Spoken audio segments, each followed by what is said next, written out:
የሞጆ ከተማ አስተዳደር የከተማ ነዋሪው አንድነትና ወንድማማችነቱን በማጠናከር በከተማው የተጀመሩ የልማት ስራዎችን እንዲያስቀጥል ጥሪ ያቀረበ።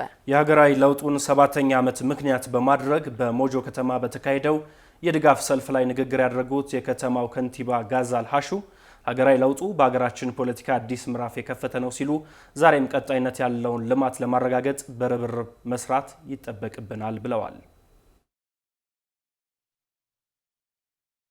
መጋቢት 24 ቀን 2010 ዓመተ ምህረት የተጀመረው የለውጥ ጉዞ ፈተናዎችን ወደ መልካም እድል የቀየረ ትላልቅ ሀገራዊ ስኬቶችን እያረጋገጠ 7 ዓመታትን አስቆጥረናል። ስለዚህ ዛሬም 7ኛው የለውጥ ዓመት ስናከብር እንደ ትናንቱ ሁሉ ያለንን የልማት ኃይል በሙሉ አቅማችን አማጠን በመጠቀም ቀጣይነት ያለውን ልማት እያረጋገጥ አሳማኝ ሀገራዊ ሰላም በሁሉም አቅጣጫ እያሰፈንን አንድነታዊ ታሪካችንን ጠንካራ መሰረት እንዳኖር ነው ሀገራዊ ወንድማማችነት እንዲጎለብት በማድረግ ከጀመርነው ረጅም ጉዞ እና ካነገብነው ትልቅ ግብ ለማድረስ በእልህ እንድንሰራ በሀገራዊ ፍቅር እያሳሰብኩኝም በድጋሚ እንኳን ለመጋቢት 24 ቀን የድል ቀን በሰላም አደረሳችሁ ለማለት ፈልጋለሁ። በህዝባዊ የድጋፍ ሰልፉ መጋቢት 24 በሀገራችን ፖለቲካዊ አዲስ ምዕራፍ የከፈተና ሰፊ የፖለቲካ ምህዳርን ያስተዋወቀ ነው ያሉት ከንቲባ ጋዛል በለውጡ ዓመታትን በኢኮኖሚ፣ በኢንዱስትሪ፣ በማህበራዊ እንዲሁም በልዩ ልዩ ዘርፎች አበረታች ስራዎች የተሰሩበትና ታላላቅ ሀገራዊ ስኬቶች የተመዘገቡበት ነው ብለዋል። ከቀድሞ የፖለቲካ መከፋፈል ወደ አንድነት፣ ከግጭት ወደ ዲሞክራሲ ከብሔራዊ ልዩነት ወደ ብሔራዊነትና ወንድማማችነት እንዲሁም አንድነትን ባማከለ አገራዊ ትርክት የኢትዮጵያ ብልጽግና ትክክለኛውን አቅጣጫ እንዲይዝ በማድረግ ውስጥ የተገኘ ታሪካዊ ለውጥ እሙን የሆነበት ቀን ነው።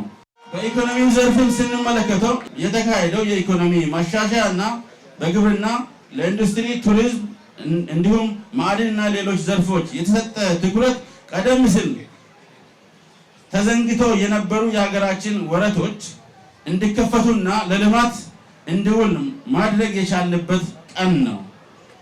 ከማህበራዊ ዘርፍ አንጻር ስንመለከተው የህዝባችን ዕውቀት፣ ባህል እና ክህሎት እንዲታወቁ እንዲሁም ለእድገትና ልማት እንዲውሉ የተደረገበት ቀን ነው።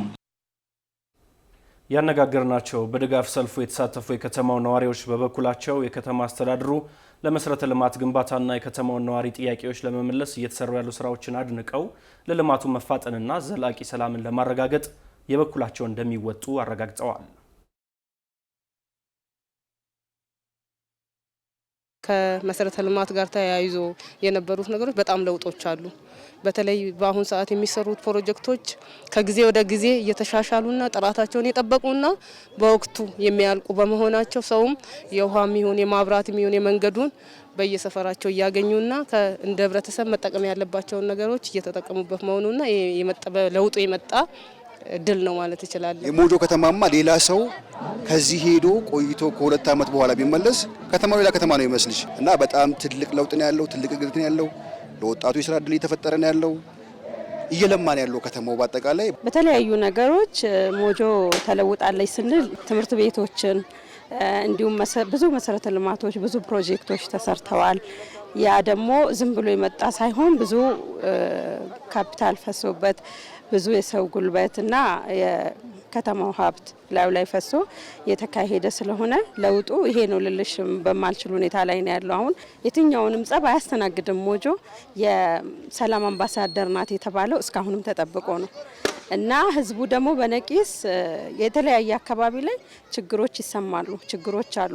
እነዛ ወደዚህ ሳይገቡ ቀርተው ወይንም ደግሞ ፓወራተው ሳይሆን ህዝባችን ለሰላሙ ያለው ተነሳሽነት ከዛ ከችግር በላይ ስለሆነ እንግዲህ ከሰላም በላይ ምንም የለም። ወተን የምናስተምረው ተማሪ ወጥቶ የሚማረው ፔሸንቱ ሂዶ የሚታከመው ሰው ገበያ ውሎ የሚመለሰው ወደ ቤቱ ሰላም ሲኖር ነው። ህዝቡ እንደዚህ ይጠብቃል ብዬ ማምናለሁ፣ ይጠብቃልም ደግሞ። የከተማችን ህዝብ ደስተኛ ነው። ብዙ ጥያቄዎቹም ደግሞ ተመልሰውለታል። ብዙ ስራ አጦችም ደግሞ ተደራጅተው እየሰሩ ልማታችንን እያፋጠንን ነው ያለነው።